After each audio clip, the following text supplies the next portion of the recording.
Hello dear students, welcome back to the series of microeconomics. आज हम इसमें क्या पढ़ेंगे? अपना chapter number 3 that is demand. इससे पहले हम क्या पढ़ चुके हैं? कंज्यूमर इक्विलिब्रियम पढ़ चुके हैं। फर्स्ट चैप्टर अपना ऑलमोस्ट हो चुका है। अपन क्या पढ़े? आप क्या पढ़ रहे हैं? डिमांड। ओके, अच्छा, ये अपना नया चैप्टर, नया टॉपिक है। ओके, तो अब अपन कहाँ से शुरू करते हैं? इस चैप्टर को स्टार्ट करते हैं डिमांड की डेफिनेशन से ही। लेकिन डिमांड की डेफिनेशन समझने से पहले अपन एक चीज़ है, एक वर्ड और है, उसकी डेफिनेशन समझेंगे। उसके बाद अपन डिमांड की डेफिनेशन पर जाएंगे। ओके, अच्छा, तो वो वर्ड क्या है? डिज़ायर। डिमांड की डेफिनेशन समझने से पहले अपन समझते हैं कि डिज़ायर क्या होता है। डिज़ायर, अच्छा, डिज़ायर क्या होता है अपना? डिज़ायर वो चीज़ होती है जहाँ पर्सन कोई चीज़ खरीदना तो चाह रहा है, लेकिन उसके पास क्या है? रिसोर्सेज नहीं है, यानी कि पैसे नहीं है, या फिर वो चीज़ मार्केट में अवेलेबल नहीं है। कुछ भी ऐसी हो, वो चीज़ खरीदना चाह रहा है बट रिसोर्सेज वहाँ पर अवेलेबल नहीं है, उस वजह से वो चीज़ वो खरीद नहीं पा रहा है। ओके, तो डिज़ायर क्या होता है यहाँ पर? क्या है? Willingness to buy. इंसान चीज़ खरीदना चाह रहा है। विलिंगनेस यानी कि चाहत, वो खरीदने को तैयार है, चाहत है उसकी खरीदना, but do not have a resources, लेकिन वहाँ पर प्रॉपर रिसोर्सेज नहीं है।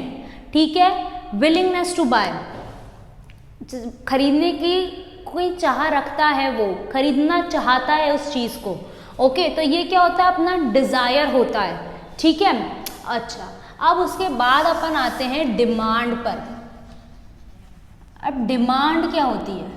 डिज़ायर और डिमांड में अंतर होता है। डिज़ायर तो अपनी सिर्फ केवल क्या होती है? अपनी एक विश होती है जो अपन पूरी करना चाह रहे हैं। लेकिन डिमांड क्या होती है?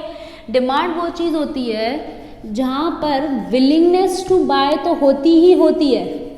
Okay, willingness to buy, willingness to buy तो होती ही होती है, प्लस साथ में क्या हो? उसके पास रिसोर्सेज भी अवेलेबल हो, यानी कि जो सामान खरीदना चाह रहा है उसके पास रिसोर्सेज भी हो, यानी कि पैसे भी हों। Okay,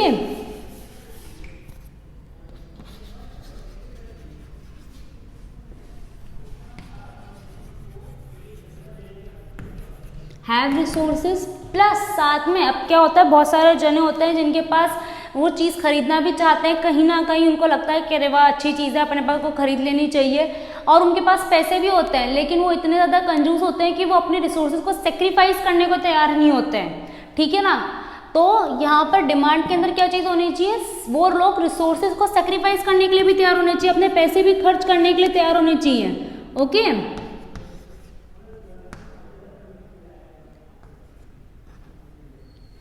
ready to sacrifice resources।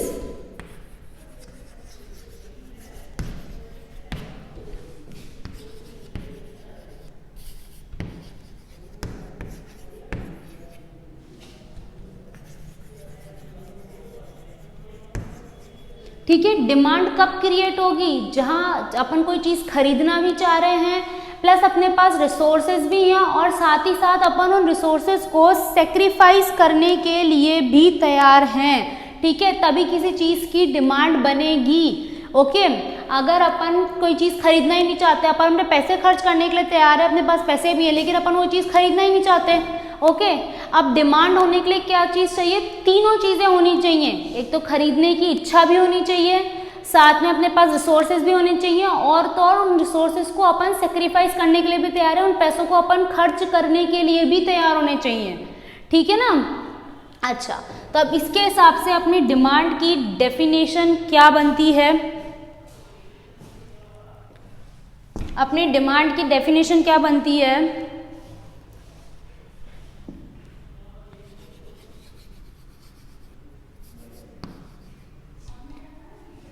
Demand की डेफिनेशन इन तीनों को मिलाकर ही बनती है। When a consumer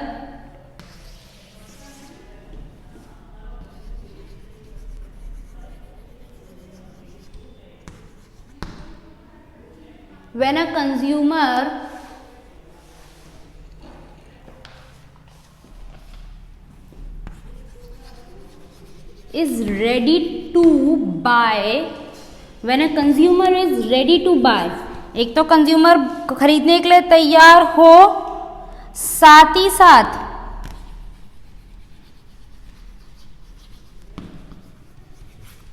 commodity eight given price,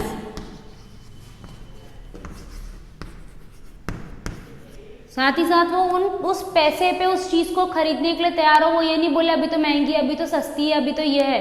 उस टाइम पे उस प्राइस में उस चीज को खरीदने के लिए तैयार हो at a given price and at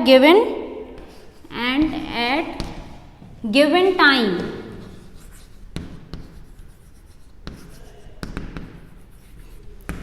given time में भी तभी किसी चीज की डिमांड क्रिएट होगी। कंज्यूमर एक प्राइस पर और एक टाइम में किसी चीज को अगर खरीदने के लिए तैयार हो तभी उसकी क्या बनती है, डिमांड क्रिएट होती है।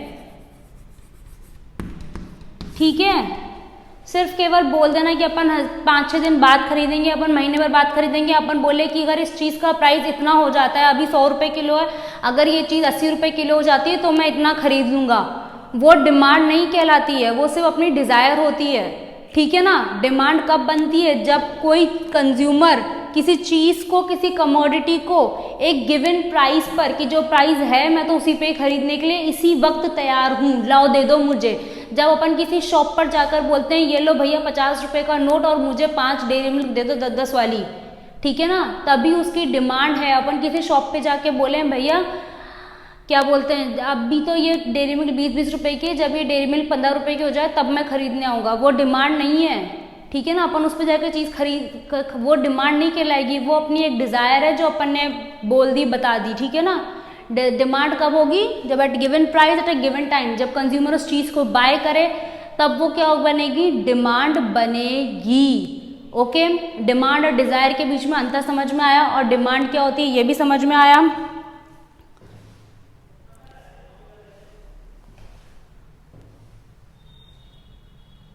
Consumer is ready to buy a commodity at a given price and at a given time, या फिर एक पर्टिकुलर टाइम, जिस टाइम पर भी वो खरीदने के लिए तैयार है उसी वक्त उस चीज़ की डिमांड बनेगी। ओके, चलो अब ये यहाँ पर हो गया अपना डिमांड क्या होती है, ये तुम लोगों को समझ में आ गया होगा।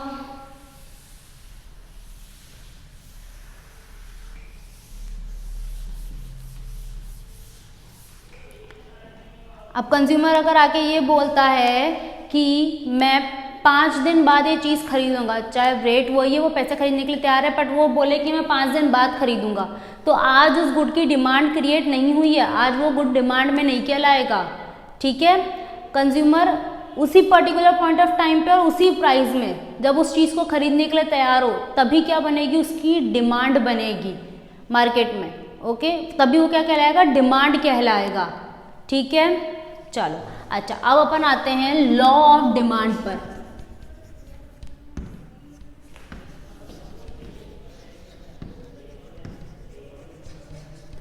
Law of demand. Okay,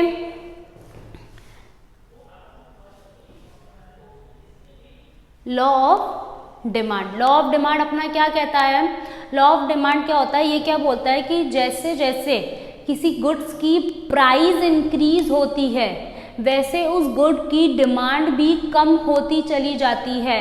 normal सी बात है, अपन नॉर्मल सिनेरियो में भी यही देखते हैं कि आज मान लो शक्कर 40 रुपए किलो मिल रही है और किसी कंज्यूमर की इनकम अगर 80 रुपए है, ठीक है ना, तो वो क्या करता है, वो 2 किलो क्या करेगा, शक्कर को खरीदेगा। आज उसकी डिमांड कितनी है, 2 किलो है, लेकिन जब उनको पता चले कि शक्कर की प्राइस 45 हो गई है, ठीक है ना, अब कंज्यूमर की इनकम तो वही है 80 रुपीज़ ही है, लेकिन शक्कर की प्राइस 40 से 45 हो गई है, तो क्या अब उसकी डिमांड अभी भी 2 किलो ही रह पाएगी? क्या अभी भी कंज्यूमर 2 किलो ही खरीद पाएगा शक्कर? नहीं खरीद पाएगा ना। है तो रुपए, उसकी इनकम तो उसके पास अभी भी उतनी है, 80 रुपये ही है, अभी पैसे उसके पास उतने ही 80 रुपये ही है शक्कर के लिए बजट तो, लेकिन अब शक्कर की क्वांटिटी, शक्कर का प्राइस 40 से बढ़ के कितना हो गया है, 45 हो गया है, तो अभी भी क्या 2 किलो शक्कर आएगी? तो क्या 2 किलो डिमांड रही शक्कर की? नहीं रही ना डिमांड 2 किलो। अब डिमांड क्या हो गई, कम हो गई। 45 में जितनी भी शक्कर आएगी, 1.5 किलो जितनी भी शक्कर आएगी, 1.5 किलो के आसपास, उतनी शक्कर उसको मिलेगी। 80 रुपीज़ में अब कितनी आएगी, पहले 80 रुपीज़ में 2 किलो आ जा रही थी, अब 45 रुपीज़ है, ठीक है ना। अब 40 से 45 रुपीज़ अगर शक्कर की प्राइस हो गई है तो क्या उतनी ही शक्कर आएगी, नहीं आएगी ना। अब क्या होगी, शक्कर की डिमांड कम हो गई। तो लॉ ऑफ डिमांड अपना वही बताता है, when the price of the goods increases then the demand of that good decreases. जैसे किसी गुड्स का प्राइस इंक्रीज होता है उसकी डिमांड क्या हो जाती है, कम हो जाती है। लॉ ऑफ डिमांड क्या बोलता है, state that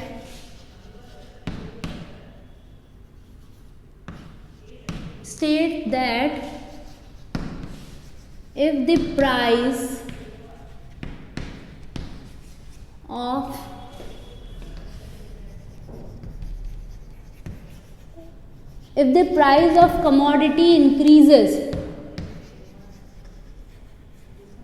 if the price of commodity increases then the demand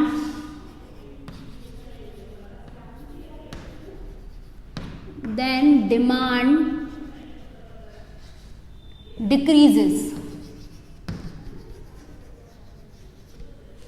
अगर किसी गुड की प्राइस इंक्रीज होगी तो डिमांड क्या हो जाएगी, डिक्रीज हो जाएगी। सब्जी कोई ले लो, अपन टमाटर अभी देखो, टमाटर कितने ज़्यादा महंगे हो रहे हैं। टमाटर 80 रुपये किलो हो गए थे। पहले अपन जहाँ 2 किलो 3 किलो टमाटर खरीदते थे, अब जब टमाटर 30 रुपये किलो से 40 रुपये किलो से 80 रुपये किलो पे टमाटर हो गए, उनका प्राइस इंक्रीज हो गया। तो कभी भी क्या अपन 2 किलो टमाटर खरीद के लाते हैं क्या, अपन 1 किलो टमाटर ले आते हैं, ठीक है। बीच में प्याज के भाव या चीज़ के भाव कितने 100 रुपये किलो प्याज हो गई थी।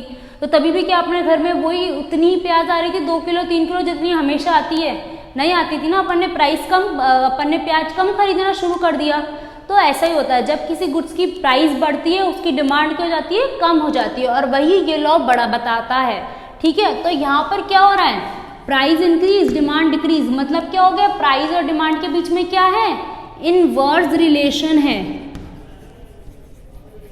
प्राइस और डिमांड में क्या है, इनवर्स रिलेशन है, एक बढ़ता है तो एक कम होता है, ठीक है। अच्छा, यहीं पर ही क्या होता है, अगर प्राइस कम हो रहा है बढ़ने की जगह तो उस गुड की क्या होती है, डिमांड इंक्रीज हो जाती है। अपन जब कभी भी क्या होता है, मंडी में जाता है, सब्जी खरीदने जाता है, जब अपन को लगता है अरे आज तो प्याज अपन को 10 रुपये किलो में कोई दे के जा रहा है, तो अपन 1 या 2 किलो प्याज एक्स्ट्रा खरीद के लेके आते हैं। ऐसा ही होता है मोस्टली। अपन चॉकलेट भी खरीदने जाते हैं, जब अपन को पता चलता है अरे आज तो डिस्काउंट पे चॉकलेट मिल रही, तो अपन 1 या 2 चॉकलेट एक्स्ट्रा ही खरीद के लेके आते हैं। कुरकुरे चिप्स भी अगर अपन खरीदने जाते हैं तो भी अपन यही करते हैं। तो जब भी किसी गुड की प्राइस डिक्रीज होती है उस समय क्या होता है, डिमांड इंक्रीज होती है, ओके। और जब प्राइस इंक्रीज होती है तब डिमांड डिक्रीज होती है, यानी कि इनवर्स रिलेशन है। Price decreases demand increases, okay. यहाँ पे क्या हो गया, इनवर्स रिलेशन हो गया, एक चीज बढ़ रही है तो दूसरी चीज घट रही है, ओके। अच्छा, ये तो हो गया अपने लॉ ऑफ डिमांड की बात। अब अपन ने शुरुआत में पढ़ा था कि जैसे हर फिजिक्स में लॉज होते हैं वैसे ही इकोनॉमी में लॉज होते हैं, और साथ में, लेकिन इकोनॉमी क्या है, लोगों की प्रेफरेंस के ऊपर, लोगों की प्रेफरेंस के ऊपर सिचुएशन के अकॉर्डिंग चेंज होती रहती है, ठीक है ना। फिजिक्स के लॉज तो यूनिवर्सल होते हैं, वो चेंज नहीं होते, लेकिन इकोनॉमिक्स के लॉज क्या है, लोगों की प्रेफरेंस के ऊपर सिचुएशन के अकॉर्डिंग डिपेंड करते हैं। तो ये क्या है, चेंज होते रहते हैं। तो ये यहाँ पर चेंज ना हो या फिर ये लॉ ऑफ डिमांड काम करे, इसके लिए अपन क्या है, कुछ अजम्पशंस लेके चलते हैं।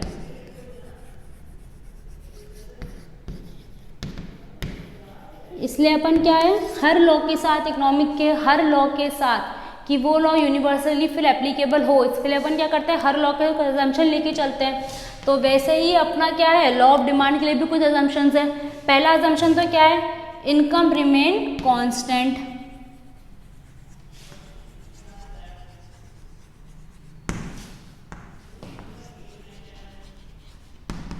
इनकम क्या होनी चाहिए, इनकम रिमेन कांस्टेंट। इनकम क्या होनी चाहिए, कांस्टेंट होनी चाहिए। अगर मान लो किसी गुड का प्राइस बढ़ रहा है, शक्कर आज 40 से 45 रुपए हुई है, लेकिन कंज्यूमर की इनकम भी अगर 80 से 90 हो जाए, ठीक है ना, तो अभी भी क्या आ रही है, 2 किलो वो शक्कर अभी भी क्या है, 2 किलो ही खरीदेगा। जब अगर शक्कर 40 रुपए थी और कंज्यूमर की इनकम 80 रुपए थी तो वो 2 किलो शक्कर खरीद पा रहा था। अब जब शक्कर का प्राइस 45 हो गया है और कंज्यूमर की इनकम भी 80 से 90 हो गई है, तो अभी भी वो 2 किलो शक्कर खरीद रहा है, वो कम नहीं हुई। प्राइस बढ़ने पर भी यहाँ पर क्या है, कम नहीं हुई, डिमांड कम नहीं हुई, तो लॉ काम नहीं करा। तो अगर ये लॉ काम करे से अपन ये अजम्पशन लेके चलते हैं कि इनकम क्या रहनी चाहिए, कांस्टेंट रहनी चाहिए। पहले भी 80 रुपए थी तो अभी भी 80 रुपए ही है प्राइस बढ़ने पर भी, ठीक है। तब तो क्या होगी, डिमांड कम होगी। Okay, next point, taste and preferences remain constant.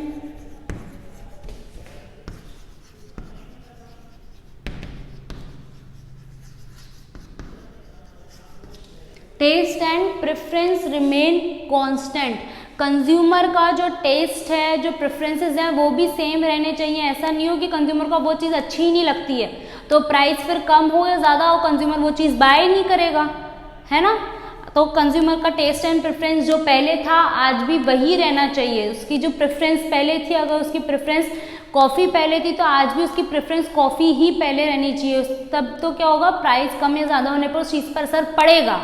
लेकिन अगर उसकी टेस्ट एंड प्रेफरेंसेस ही चेंज हो गई, अब वो बोल रहा है मैं तो ये कॉफ़ी पीता ही नहीं हूँ, अब मैं तो ब्लैक कॉफ़ी पीता हूँ सिर्फ, ठीक है, तो अब चाहे ब्रू का, नेस्कैफे का प्राइस कम हो या ज़्यादा हो, क्या फ़र्क पड़ेगा। अब वो बोले मैं तो सिर्फ केवल अब अमेरिकानो कॉफ़ी ही पीता हूँ, तो फिर अब कोई प्राइस का फ़र्क पड़ेगा ही नहीं। तो टेस्ट एंड प्रेफरेंसेस वो क्या रहनी चाहिए, कांस्टेंट रहनी चाहिए, ठीक है।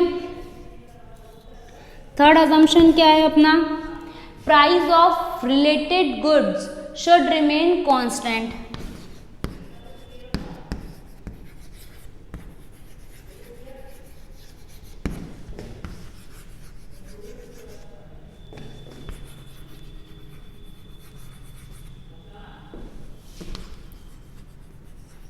Price of related goods should remain constant.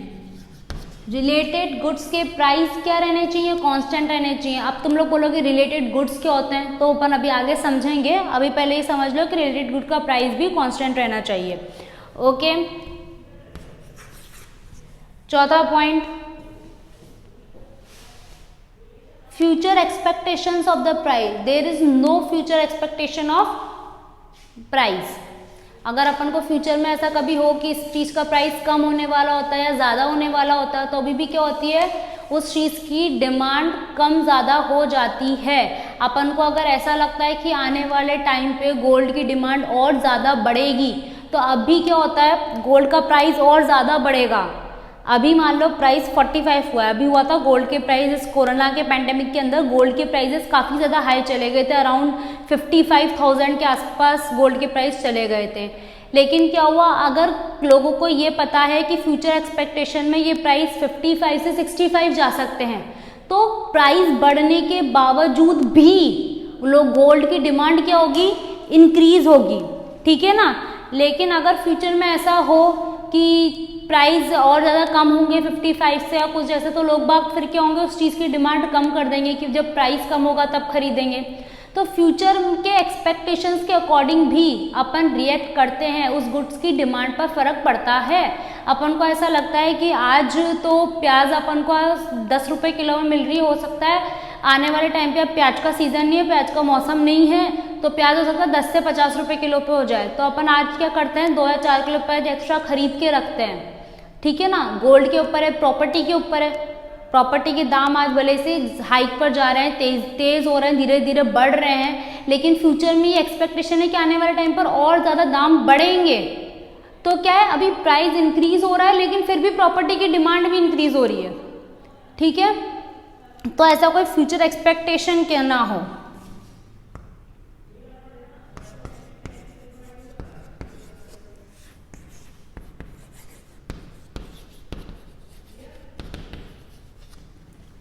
ऊपर लिखती हूँ मैं इसको, 1 मिनट।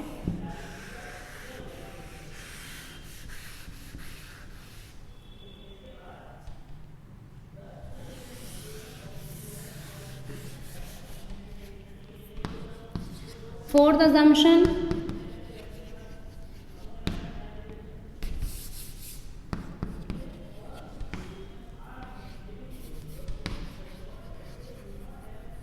लो फ्यूचर एक्सपेक्टेशंस,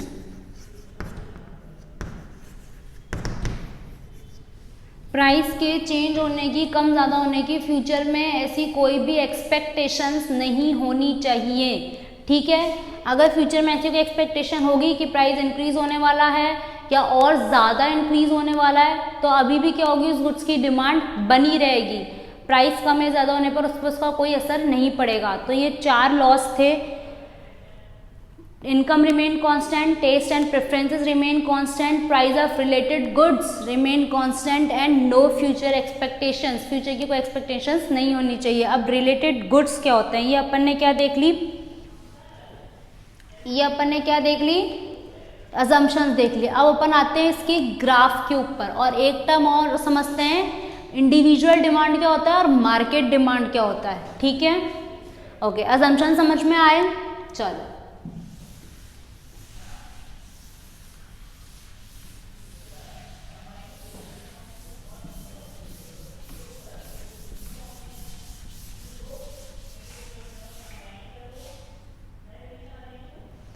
सबसे पहले अपन बात करते हैं इंडिविजुअल की।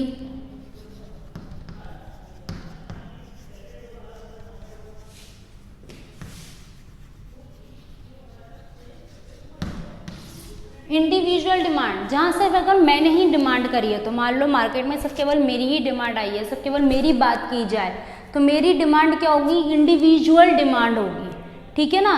लेकिन जब अपन मार्केट में सबकी डिमांड को, सारी क्वांटिटी जितनी भी मार्केट में ओवरऑल जितनी भी क्वांटिटी डिमांड की गई है, सबको सम अप करके जब अपन देखें तो वो क्या बन जाती है, मार्केट डिमांड बन जाती है। जब अपन किसी इंडिविजुअल बायर की बात करें, इंडिविजुअल कमोडिटी की बात करें, तो वो क्या होती है, इंडिविजुअल डिमांड होती है। लेकिन जब अपन सारे कंज्यूमर्स की डिमांड को एडअप करके बताएं, मैंने मान लो 50 यूनिट की बोली, मेरी फ्रेंड ने 10 यूनिट बाय करी, किसी और फ्रेंड ने 50 यूनिट बाय करी, मम्मी ने 60 यूनिट बाय करी, तो ऐसे सबकी यूनिट्स मिला के जब अपन बात करें तो वो क्या बन गई, मार्केट डिमांड बन गई। यानी कि ओवरऑल मार्केट में इसकी इतनी डिमांड है।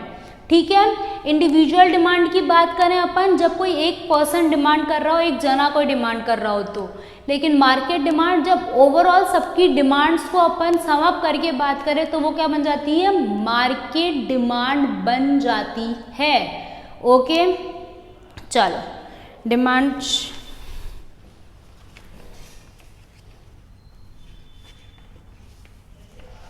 अच्छा अब अपन अगर बात करें डिमांड कर्व की, ठीक है, डिमांड कर्व क्या होता है अपना, इंडिविजुअल रिलेशनशिप बताता है। मार्केट डिमांड क्या होती है ये समझ में आया, जब ओवरऑल सब सारी डिमांड को सम अप करके अगर अपन बात करें तो वो मार्केट डिमांड बन जाती है। लेकिन अगर एक जने की डिमांड की बात करें तो वो इंडिविजुअल डिमांड बन जाती है।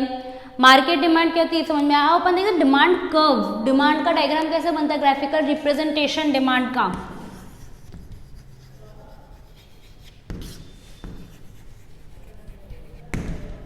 ओके, अपन ने भी क्या देखा कि प्राइस इंक्रीज होती है तो डिमांड क्या होती है, डिक्रीज होती है, या फिर प्राइस डिक्रीज होती है और डिमांड इंक्रीज होती है। यानी कि यहाँ पर क्या है, इनवर्स रिलेशनशिप है। तो यानी कि डिमांड का कर्व भी कैसा आएगा, स्लोपिंग डाउनवर्ड्स, क्योंकि यहाँ पर क्या है, इनवर्स रिलेशनशिप है, तो डिमांड का कर्व स्लोपिंग डाउनवर्ड्स होगा। Okay, X and Y, X पे क्या आएगा अपनी क्वांटिटी, यहाँ पर क्या आ जाएगा प्राइस,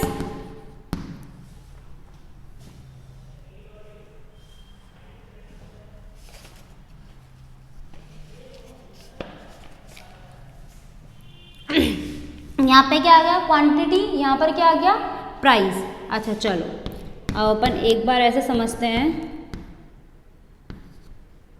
नंबरिंग के थ्रू समझते हैं एक बार, बाद में इसका डायग्राम अपन वैसे बनाएंगे। अच्छा अब मान लो जब प्राइस 1 था तो अपन क्या कर रहे हैं, जब प्राइस 1 था तो अपन क्वांटिटी कितनी खरीद रहे हैं, 4 खरीद रहे हैं। ठीक है, अब जब प्राइस 2 हुआ तो अपन ने क्वांटिटी कितनी कर दी, 3 कर दी। अब प्राइस इंक्रीज हुआ, प्राइस 4 हुआ तो अपन ने, प्राइस 3 हुआ तो अपन ने क्या बोला, अपन तो 1 यूनिट ही खरीदेंगे। तो अच्छा, अब यहाँ पे ग्राफ अगर अपन देखें तो ये क्या हो रहा है, स्लोपिंग डाउनवर्ड्स जा रहा है, नीचे की तरफ जा रहा है। ग्राफ दिखा अगर अपन डॉट्स को ज्वाइन करें तो ये क्या हो गया अपना, स्लोपिंग डाउनवर्ड्स।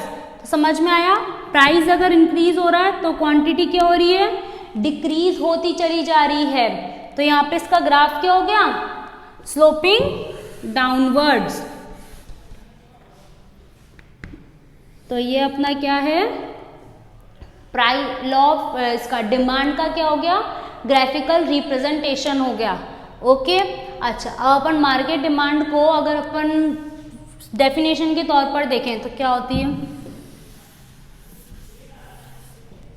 मार्केट डिमांड की डेफिनेशन क्या है अपनी,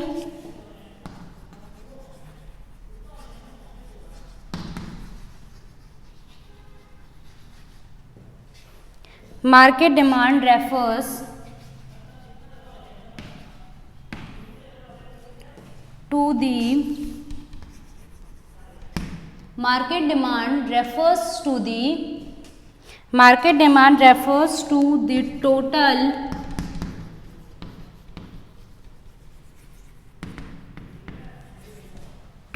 quantity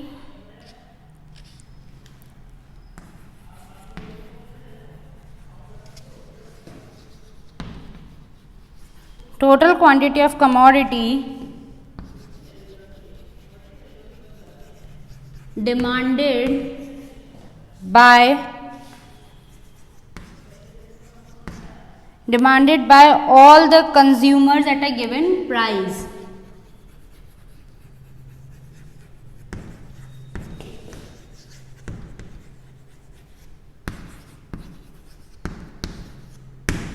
okay, all the consumers, मान लो अगर अपन शक्कर की ही बात करें तो शक्कर, अगर अपन शक्कर की बात करते, चलो शक्कर 40 रुपये किलो में मिल रही है एट अ गिवन प्राइस, शक्कर अभी 40 रुपये किलो में मिल रही है।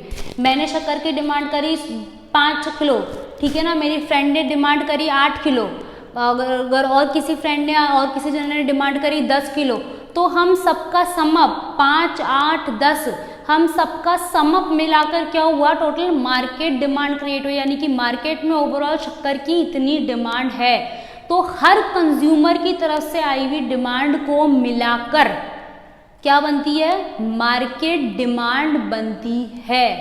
ओके, मार्केट डिमांड समझ में आया, अपना ग्राफ समझ में आया, लॉ ऑफ डिमांड का, डिमांड का कर्व,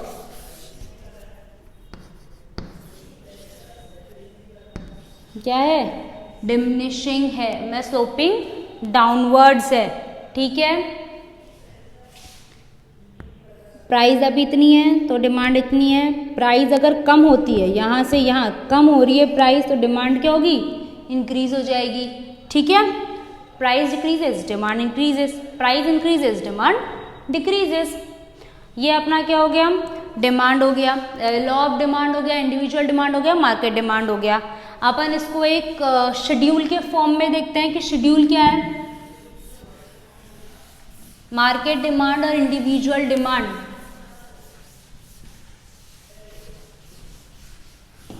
ओके, अच्छा मान लो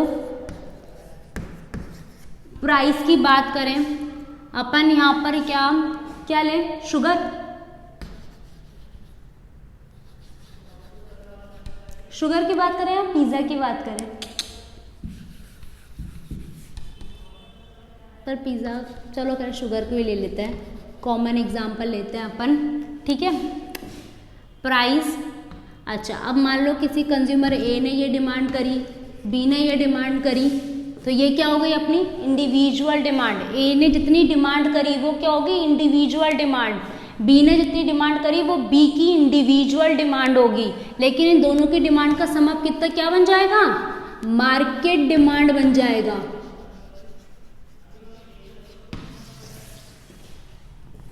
ओके, अच्छा अब मान लो पहले शक्कर का प्राइस था 20 रुपए किलो में पहले शक्कर मिल रही थी। अब जब शक्कर 20 रुपए में मिल रही थी तो ए कितनी खरीदता था, ए 5 किलो खरीदता था, ठीक है ना। जब शक्कर का प्राइस 20 था तो एक 5 किलो खरीदता था और बी 4 किलो खरीदता था, तो टोटल डिमांड कितनी थी? 9 किलो थी मार्केट के अंदर, ठीक है, शक्कर की डिमांड। लेकिन जब क्या हो गया, प्राइस 25 हो गया, तो इसने कितनी कर दी? 4 कर दी कि अब मैं तो 4 केजी खरीद पाऊंगा, ठीक है। बी ने क्या बोली, चलो ठीक है अपन भी शक्कर कम खा लेंगे, इसने 3 कर दी। तो प्राइस बढ़ने से, प्राइस जैसे 25 हुआ, इन्होंने क्वांटिटी क्या कर दी, अपनी अपनी कम कर दी, तो मार्केट डिमांड अब कितनी हो गई? 7 केजी हो गई। तो मार्केट डिमांड क्या है? इन दोनों की इंडिविजुअल डिमांड का सम अप मार्केट डिमांड है। प्राइस और इंक्रीज हुआ, मान लो 30 हो गया, इसने 3 केजी खरीदी, ठीक है, इसने बोला मैं तो 2 केजी खरीद लेता हूँ, तो टोटल डिमांड अब 5 केजी हो गई। ओके, अब मान लो मार्केट में प्राइस हो जाता है 40, तो अपनी ए ने क्या बोला, मैं तो 2 किलो ही खरीदूंगा, बी ने बोला मैं 1 किलो खरीदूंगा, तो टोटल डिमांड कितनी हो गई? 3 केजी हो गई। तो ये अपनी क्या है, मार्केट डिमांड को बताता है at a particular point of time, यानी कि 20 पर मार्केट डिमांड टोटल कितनी है? 9 केजी है। इंडिविजुअल की बात करें तो 5 या 4 है, ठीक है।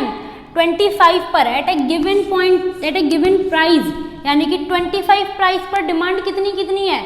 इंडिविजुअल डिमांड की बात करें तो ए की कितनी? 3, बी की ए की कितनी? 4, बी की 3, तो मार्केट डिमांड कितनी? 7 है, ठीक है।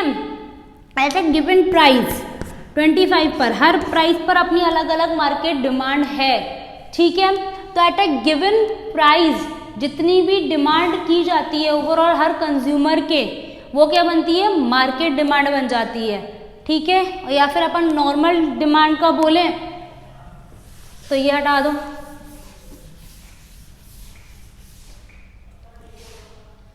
एट ए गिवन प्राइस एक जना जितना भी खरीदना चाह रहा है, ये अपना क्या है? मार्केट डिमांड को दिखाता है, इंडिविजुअल डिमांड को, ठीक है। डायग्राम अपना सेम ही है, ओके। अगर इंडिविजुअल डिमांड की बात करें तो एट ए गिवन प्राइस एक बंदा कितनी क्वांटिटी परचेज करने को तैयार है, वो क्या है? इंडिविजुअल प्राइस है, ठीक है। यहाँ पे एक बंदे की बात हो रही है, ओके। ये अपना individual demand, market demand complete होता है, लॉ ऑफ डिमांड कंप्लीट होता है, उसके अजम्पशंस कंप्लीट होते हैं। कुछ अजम्पशंस हैं जैसे रिलेटेड गुड्स हो गया, ये अपन समझेंगे, ठीक है। रिलेटेड गुड्स क्या क्या होते हैं, क्या मतलब होता है इसका, ओके। डिमांड की डेफिनेशन अपन ने देख ली, अजम्पशंस अपन ने देख लिए। चलो अब अपन आगे क्या पढ़ेंगे, रिलेटेड गुड्स क्या होते हैं, ठीक है, ओके।